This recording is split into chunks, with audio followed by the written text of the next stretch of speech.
Das waren jetzt mal so ein paar Regeleinzelheiten, die ich so aufgeschnappt habe über die Zeit. Ich glaube, Mantic veröffentlicht auch aktuell gerade selbst auf ihrem YouTube-Kanal Videos, wo sie das Spiel dann mit den einzelnen Phasen ein bisschen erklären. Ich werde das Video auch verlinken und ihr findet das dazu, beziehungsweise den YouTube-Kanal von Mantic Games dann auch unten in der Videobeschreibung, falls ihr euch das Ganze im Detail noch ein bisschen anschauen wollt. Aber hier mal so ein kurzer Überblick, eben was ich so aufgeschnappt hatte bisher zu den Regeln. Und alles in allem finde ich das schon sehr interessant. Wäre für mich insgesamt schon mal sehr interessant, um mir das Spielsystem anzuschauen. Jetzt werfen wir noch einen Blick auf die Armeen, die es aktuell gibt. Ich fange hier von oben an mit den Marauders. Die haben wir gerade gesehen. Das sind quasi die Orks, die Grünhäute, die wir hier auch in der 2-Spieler-Starterbox jetzt bekommen haben. Und dafür gibt es aber auch eine eigene Strike Force. Grundsätzlich diese Strike Forces sind quasi Armeeboxen, die es zu allen Fraktionen dann gibt, oder die gibt es, glaube ich, so tatsächlich schon länger. Die hat es auch für die erste Edition eben schon gegeben und sind, glaube ich, die gleichen und bilden eben einen sehr guten Einstieg. Was wir hier aber auch sehen, wir bekommen hier in erster Linie eigentlich nur Figuren, also dort sind keine Regeln drinnen. Das Regelbuch müssen wir uns dann entweder inklusive des Force-Buchs dann natürlich einzeln kaufen, also mit den Listen, um dann die Marauder spielen zu können, oder man holt sich eben die 2-Spieler-Starterbox. Wie wir hier schon auch wieder sehen, dass eben die Grünhäute, wie gesagt, sind aber vom Hintergrund her definitiv anders, das weiß ich schon, aber da habe ich selbst noch keinen richtigen Überblick, wie das Ganze hier funktioniert vom Fluff her. Aber man sieht halt schon, es gibt diverse Gemeinsamkeiten und Ähnlichkeiten, was man eben auch von zum Beispiel 40k her durchaus kennt. Eben auch, man hat hier auch Fliegermodelle und ja, es sind bekannte Sachen und spielt sich wahrscheinlich auch etwas in diese Richtung. Auch hier mit solchen Dingen eben, das zeigt uns schon ein bisschen so einen eigenen Style, aber ist auch etwas, das einem durchaus bekannt vorkommen könnte in einer gewissen Art und Weise. Oder auch hier Sprungmodultruppen anscheinend. Ich muss auch sagen, ich finde diesen Style, den hier Mantic bei Firefight gewählt hat, eigentlich ganz interessant. Auch bei den quasi Orks hier, bei den Maraudern. Aber das, wie gesagt, ist mal die erste Fraktion. Dann gehen wir gleich weiter zu den Enforcern. Die kennen wir ja auch schon aus der 2-Spieler-Starterbox. Auch dazu gibt es natürlich eine Strike Force. Wie gesagt, sind dann die Menschenfraktion mit den Elite-Kriegern. Und ich glaube eben, wie ich schon gesagt habe vorhin, das dürften so auch genmanipulierte Supersoldaten oder etwas in diese Richtung sein, mit guter Ausrüstung. Auch hier durchaus gewisse Gemeinsamkeiten, die man hier schon kennen könnte. Die Modelle, muss ich sagen, so hier, von dem her gefallen mir schon auch ganz gut. Auch wenn ich hier sagen muss, die Modelle sind ein bisschen auch gewöhnungsbedürftig. Ich habe tatsächlich ein paar von diesen Enforcern. Es ist halt ein sehr weiches, schon eher Brettspielplastik, zumindest die alten Modelle, die ich hier habe. Und ich schätze mal rein hier vom Look, dass das noch die Modelle sind, die es auch schon vor ein paar Jahren gegeben hat und noch keine Resculpts. Und auch hier den Style von den Jetbikes. Ich finde es sehr interessant, aber habe ich sonst auch noch nicht so viel mit dem Spielsystem selbst beschäftigen können. Also schauen wir gleich weiter. Dritte Fraktion, die Forgefallers. Das freut mich persönlich auch ehrlich gesagt. Und zwar Zwerge im All. Ist auch etwas, das dem einen oder anderen bekannt vorkommen könnte. Vor allem hat es ja GW die Titans auch selbst angekündigt, dass wir nach mittlerweile, keine Ahnung, 30 Jahren oder wie lange jetzt was kommen sollte, aber Mantic hat das hier schon vor einigen Jahren gemacht. Also die haben diese Armee schon sehr viel länger im Sortiment. Auch das sind, glaube ich, keine neuen Figuren. Und es geht auch hier ein bisschen in Richtung Mining, also mit Minenarbeiter und Minenausrüstung und solchen Dingen. Also Minenarbeit, also durchaus etwas, das man ein bisschen gleichsetzen kann mit dem, was man so von den Fantasy-Zwergen her kennt. Auch hier lässt sich schon ein bisschen vermuten, das geht in Richtung mehr defensive Stellungen, Beschusseinheiten mit Hammern, auch für den Nahkampf, aber eben durchaus, würde ich jetzt mal vermuten, ohne es zu wissen, man hat hier eine eher defensive Armee mit eben Panzern, mit stark gerüsteten Einheiten, die vielleicht weniger Modelle in ihrer Armee haben, die aber dafür defensiv stärker sind und den Gegner womöglich dann beschießen und im Notfall dann eben auch auf Nahkampf zurückgreifen können, möglicherweise auch als eine Spezialisierung dann als Nahkampfarmee gespielt werden können. Wer weiß, das wird sich erst zeigen müssen. Und was sich aber eben auch hier klar heraus zeigt, man hat hier dann so fahrbare Waffenplattformen oder eben auch so Läufer. Auch hier wieder diese kleineren Läufer, die gibt es ja auch schon etwas länger. Ich habe davon tatsächlich 2 Modelle, die sind eigentlich ganz cool, die gefallen mir auch optisch sehr gut. Auch hier mit einer Nahkampfvariante oder eben auch hier eine Beschussvariante. Das ist zum Beispiel auch die ich besitze, aber wollte ich mir für ein anderes Spiel damals holen, habe es dann aber nie gebraucht. Was man aber hier dann auch sehen kann bei diesen Figuren, die sind sehr, oder es gibt hier eben keine Flieger, so wie es aussieht, sondern das ist doch sehr bodenständig, sage ich jetzt mal. Also mit fliegenden Einheiten dürften die Forge-Fahrers nicht viel zu tun haben. Jetzt habe ich aber hier die zweite Seite schon gesehen, jetzt lasst uns hier auch nochmal schnell reinschauen. Bei den Enforcers haben wir auch so Läufer eben, also so in Richtung bisschen Cyborg ähnlich in die Richtung und auch schwer gepanzerte Einheiten mit Schilden. Auch hier, ja, die zweite Seite haben wir gar nicht uns angeschaut, aber okay, da gibt es gar nicht so viel mehr Zusätzliches. Und bei den Maraudern gibt es tatsächlich nur das, was wir hier schon gesehen haben. Dann Vermin, gehen wir gleich weiter. Das ist etwas, das ich bisher nur hier in dem Spiel gesehen habe. Gibt es natürlich auch schon seit der ersten Edition von Firefight, beziehungsweise bei Warpath gibt es die Armee auch natürlich. Und zwar die Rattenmenschen, eben auch für Science Fiction umgemünzt. Man sieht auch hier schon ein bisschen an der Strike Force, das geht ein bisschen mehr mit größeren Einheiten, so 10er-Trupps scheinen hier die Norm zu sein, zusammen mit so diversen Elite-Einheiten, die dann in kleineren Formationen daherkommen, mit weniger Modellen oder eben so Einheiten, die dann nur aus 2 Modellen bestehen oder eben auch so Tunnelfahrzeuge, die dann möglicherweise auch als Transportfahrzeuge dann verwendet werden. Also so ein typischer auch Skaven-Style im Science-Fiction-Format würde ich das beschreiben. Mir gefällt das ganze Konzept eigentlich sehr, sehr gut. Wäre definitiv auch eine meiner Wahlen, was die Armeen betrifft, für dieses Spiel, muss ich ganz ehrlich zugeben. Auch hier wieder, man hat hier so diverse Kriegsmaschinen, also diverse Einheiten, die nur aus einzelnen Modellen bestehen, so Kriegsmaschinen.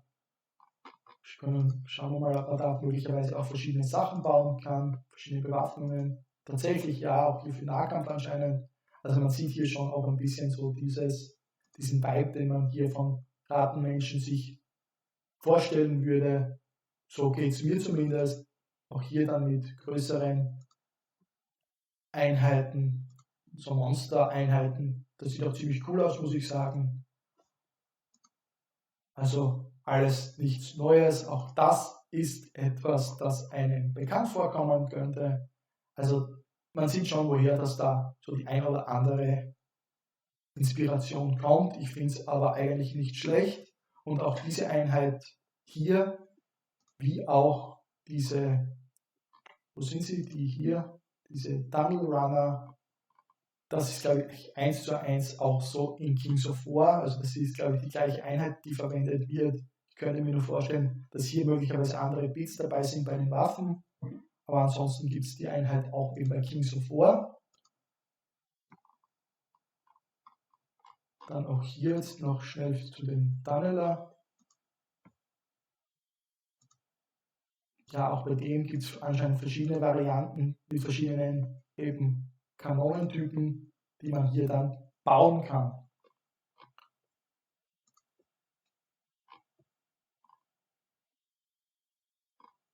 Dann die Blake, das ist unsere vorletzte Fraktion. Auch hier wieder natürlich eine Strike Force.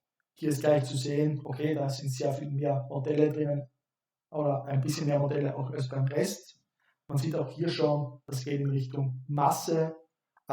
Soweit ich jetzt weiß, die Blake, das ist quasi so ein Virus, der die Wirte dann eben befällt und sie dann mutieren lässt. Und ich würde sie jetzt da rein, ohne es jetzt da zu wissen, irgendwie, ohne den Hintergrund jetzt zu kennen, der Fraktion, würde ich das Ganze jetzt ein bisschen so als Kombination aus, wenn man hier schaut, auch Zombies in die Richtung. Ich würde da ein bisschen, auch von den Fahrzeugtypen her, ich würde da eben ein bisschen dann sagen, das geht schon in die Richtung von Genestealer Cult in diesem Bereich, so denke ich mir das, womöglich auch tatsächlich mit einer Art, wo man dann eben Einheiten vielleicht auch aus dem Ambush oder etwas Ähnlichem bringen könnte, aber wie gesagt, ich habe da auch regeltechnisch noch überhaupt keine Ahnung, aber zumindest vom Style her geht es schon ein bisschen in diese Richtung, zusammen mit eben diesen Großfiguren, die einerseits ein bisschen Tyranniden ähnlich vielleicht angesehen werden könnten, auch wenn es ein komplett anderer Style ist, muss man ganz ehrlich sagen, also es ist komplett was anderes, auch wenn hier vielleicht wieder ein bisschen was Ähnliches ist oder sonst vielleicht auch ein bisschen Nörgeln kann man sich vorstellen, aber irgendwas in diese Richtung als Kombination aus diesen 2, 3 Fraktionen, wenn man es wieder ein bisschen mit 40k vergleichen möchte, dann kann man das in diese Richtung vielleicht tun, ein Spiel, aber womöglich mit einem anderen Spielstil. Auch hier, wenn wir uns die anderen Sachen hier anschauen, wir haben auch hier wieder einen Flieger und ein Fahrzeug und kann hier dann auch anscheinend Enforcer-Einheiten verwenden. Also das gibt uns auch hier die Möglichkeit, dann das Ganze zu kombinieren als quasi Blake-Variante, als korrumpierte Variante quasi der Enforcers. Also auch hier hat man ein paar mehr Möglichkeiten dann auch mit anderen Dingen zu hantieren, mit anderen Einheiten. Wie wir hier auch sehen, wir haben hier auch gar nicht so viele Auswahlmöglichkeiten.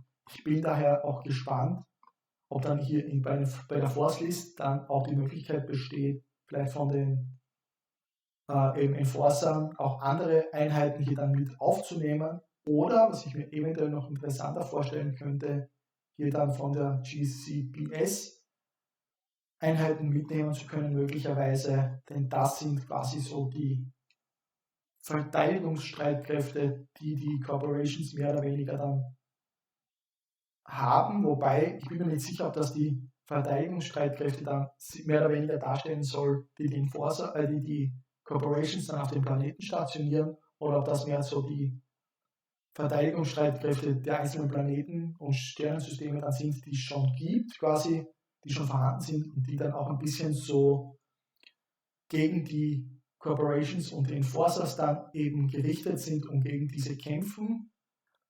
Denn eine Sache ist hier auch, diese Enforcer, die wir vorhin hatten, diese Elitekrieger, sind quasi die Armee der Corporations, sind aber eigentlich so vom Gefühl her eher so zu verstehen als die Bad Guys in diesem Universum. Also könnte ich mir vorstellen, dass die planetaren Streitkräfte, die hier sind, eher dann diese sind, die quasi schon auf dem Planeten stationiert waren oder dort vorhanden sind und mehr oder weniger dann auch Hintergrund vom Fluff her gesehen eher gegen die Enforcer dann eben kämpfen.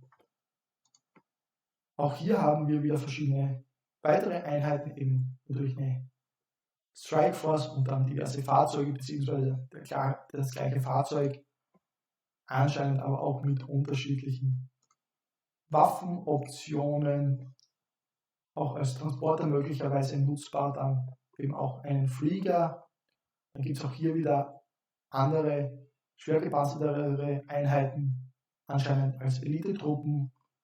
Auch hier können wir auch Enforcer anscheinend einsetzen. Okay, ganz interessant. Da bin ich dann wirklich gespannt, was der Fluff uns dazu sagt. Und dann auch hier etwas, das uns ein bisschen an Imperiale Armee erinnern könnte. Man hat auch hier Waffenteams mit eben dann diversen Ausrüstungsmöglichkeiten wie Laserkanonen oder eben auch Mörser, die wir hier dann spielen könnten. Oder auch hier beim zweiten Waffenteam gibt es dann die Möglichkeit, eben dann Raketenwerfer einzusetzen oder auch irgend sowas ähnliches wie vielleicht eine Gatling Gun oder Melter oder irgendetwas in diese Richtung. Dann gibt es auch irgendetwas richtigen Bikes in die Richtung, so wie es hier aussieht. Und das waren auch hier dann schon unsere aktuellen Möglichkeiten. Ich bin da auch gespannt, also für den Anfang ganz gut, aber bin auch gespannt, ob da Mantic dann noch das Ganze erweitert. Und tatsächlich, ich sehe es hier gerade, wir haben da ja noch eine weitere Fraktion, und zwar die Asterians. Die können wir uns ein bisschen so von dem, was mir jetzt aufgefallen ist, im ersten Moment vorstellen als eine Kombination aus Eldar und Tau. Man hat hier quasi eine durchaus sehr elfisch anmutende Fraktion im ersten Moment. Natürlich wieder, wenn man die Fahrzeuge sieht, mit einem anderen Style natürlich auch die Einheiten, aber wenn man hier so schaut, das geht schon ein bisschen, auch hier beim Fahrzeug, dieser Teil hier unten, man sieht das Triebwerk wegdenken und noch die Waffe oben. Die Waffe zum Beispiel hat durchaus ein bisschen einen Vibe von den Tau hier vorne vor allem. Dann hier dieser untere Teil des Fahrzeugs selbst, da scheint nur eine Drohne zu sein, die gesteuert wird von außerhalb, weil da dürfte es keinen Piloten geben, aber auch hier diese ganzen eckigen und geschwungenen Teile hier, das wirkt schon ein bisschen Richtung Eldar, Drukhari oder etwas in diese Richtung, wenn man ehrlich ist. Und auch der ganze Vibe der Armee, dann auch hier diese Elfenohren bei diesen Helmen, diese Richtung. Ja, ob einem das jetzt gefällt oder nicht, muss jeder selber wissen. Und das wäre halt die letzte Fraktion, dann, die wir hier im Spiel zur Verfügung haben. Auch hier sehen wir wieder das Thema Drohnen. Hier irgendeine wahrscheinlich Unterstützungsdrohne, dann hier eine Waffenplattform-Drohne. Und soweit ich weiß, eben auch diese Dinger hier sind auf alle Fälle bei dieser Einheit hier bin ich mir nicht so sicher, das könnten auch Drohnen sein, könnten aber auch ganz normale Krieger sein, die eben in Rüstungen stecken. Hier aber auf alle Fälle dürfte es so sein, diese Einheiten, diese beiden Fünfer-Trupps, das sind auch fremdgesteuerte Drohnen, die dann eigentlich von irgendwo anders aus gesteuert werden. Also das alles geht dann schon richtig, wie ich vorhin gesagt hatte, in eine Kombination aus Eldar und Tau. Natürlich jetzt nur mit einer eigenen Optik, aber jetzt in gewisser Optik-Gemeinsamkeiten geht schon in diese Richtung. Aber ich denke, vom Fluff her ist das natürlich wieder komplett etwas anderes. Da weiß ich aber eigentlich aktuell eben, wie gesagt, noch gar nicht viel dazu, was den Fluff der einzelnen Fraktionen und des Universums generell betrifft. Aber man sieht hier schon, in welche Richtung das Ganze eben dann tendiert. Und auch hier wieder, das ist auch eine Einheit, die natürlich typisch ist, die man sagt auf den ersten Blick, natürlich, man hat hier eine Einheit mit Bögen, aber auch mit eben Nahkampfwaffen. Wenn man sich das Ganze so anschaut, von den Rüstungen hier und dem Ganzen, also mit doch sehr viel Haut, das kann man schon ein bisschen in Richtung auch wieder Dunkelelfen quasi Witches oder etwas ähnlichem eben dann sehen, wenn man möchte. Also man sieht schon hier ganz eindeutige Gemeinsamkeiten oder auch hier dieses Modell geht in Richtung eines Kampfanzugs eigentlich, wenn man sich das Ganze so anschaut. Auch mit diesem Schild hier, das dürfte ein Energieschild eben sein. Also man sieht hier schon, wo gewisse Inspirationen und Ideen vielleicht hergekommen sind. Auch das sieht nach einem Battlesuit quasi aus. Okay, da gibt es da keine Möglichkeit, das ein bisschen genauer zu sehen. aber okay, dürfte wahrscheinlich nur ein Infanteriemodell sein, aber ein etwas größeres doch, vielleicht ein Battlesuit, wie gesagt. Auch hier das gleiche. Dann hier haben wir auch wieder verschiedene, also eine Waffenplattform, die eben schwebt, also auch das nichts Unbekanntes, würde ich mal sagen, mit diversen Waffenoptionen, vielleicht auch hier mit einer Schildoption oder etwas Ähnlichem. Und hier haben wir dann tatsächlich auch noch eine Unterfraktion, ähnlich der Crude. Auch wenn man sich das anschaut, das sind eben Echsenmenschen, also sind natürlich nicht wie Crude, sondern dürften so Echsenmenschen in Space sein, in eine Art Samurai-Thematik ausgerichtet. Vielleicht kommt hier dann auch noch etwas mehr in Zukunft zu dieser Fraktion, dass wir hier dann neue Einheiten dazu bekommen in späteren Force Lists oder möglicherweise auch mal eine komplett eigene Armeeliste für diese Unterfraktion. Das war jetzt schon ein ganz umfangreicher Überblick. Langes Video, daher hätte ich auch gesagt, hier mit dem Getting Started Bereich werden wir das Video jetzt auch abschließen.